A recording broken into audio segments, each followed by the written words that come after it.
great to see you. Love this movie. Hilarious.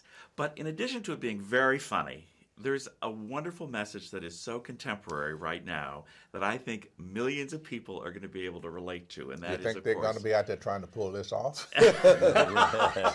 Get yours back. But seriously, I mean, I think people are going to Oh, no, understand. it is there. Yeah. Yeah, and your thoughts about that? It's not just a comedy. And it's his fault because he put it all in.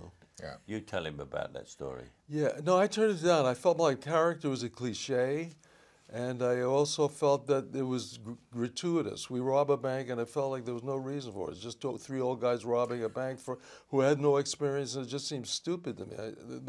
They kept coming back to me. They said, finally said, what would you do that would change your mind? I said, well, give them a reason. I said, there's plenty of reasons for robbing a bank. So I outlined the bare bones of what this thing, I didn't write it, but I just had the concept. I outlined the bare bones of what their motivation would be, and they went for it, and that was it. And it seems to have made a difference from what I can gather. But it was fun to see the friendship thing, because I think also people will relate to this idea that people can be friends for 40 years and deal with all the issues, whether it's health issues, money issues, family issues. Yeah. And I think, the children, I mean, that was great. I love that my relationship with my granddaughter. I love that area of it. Yeah, for sure. Yeah, he's a doting grandfather. That's I'm a new grandfather. Yeah, so I'm not new. I've been 7 years, but I'm up and running for best grandfather in the world, and I'm trying hard. Yeah.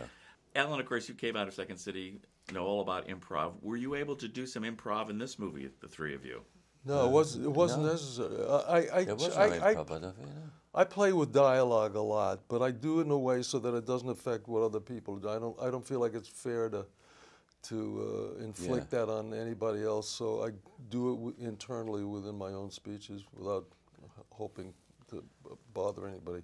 Also, I love you and Anne Margaret. And, that's great. Yeah. She's Isn't she wonderful the to work with.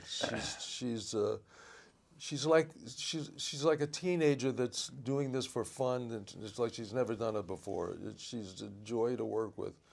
The fact that Zach Braff is also an actor and directs this, of course, does that make him a better director, or does it help? Maybe that's not the right way to ask it. Being an actor, does it add a little extra oomph to his directing? Yeah, I think so. I think so. I think it adds a huge measure of understanding what actors go through. Yeah. Yeah.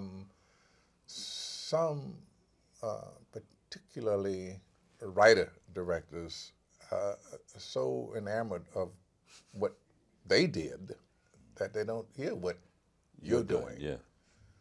So, yeah, Zach was, and probably will continue to be, a terrific director. Yeah, he's terrific. Absolutely. The bank scenes were great, and those masks. Did it get a little hot under those masks? Oh yes, it did. I discovered that I'm allergic to latex. I didn't think I was allergic to anything in this world except cold weather. Yeah. But I'm allergic to penicillin. are you? Yeah. I'm You didn't have allergic to to take any penicillin shots, too. though. I had to wear the mask. Yeah, you wore them. I did no penicillin in this movie. No, no. It wasn't necessary. No. Great. That's a good thing. That's a good thing. If it's penicillin in the movie, I don't do it. I turn it down. Talk back about the early days of Second City, and you must be so pleased with how that has had such an impact on the world of comedy and entertainment.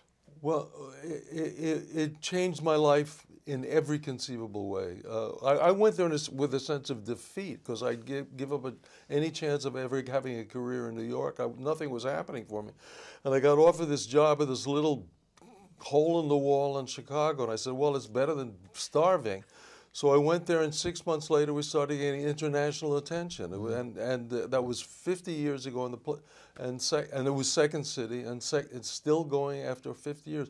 One of the most amazing moments of my life was when those of us who are still alive were given a standing ovation at the 50-year, and we looked at each other with our mouths open. We went there.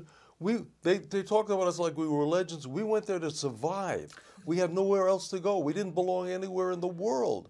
We didn't know if improvisation was ever going to mean anything, and it turned into an institution. I would really.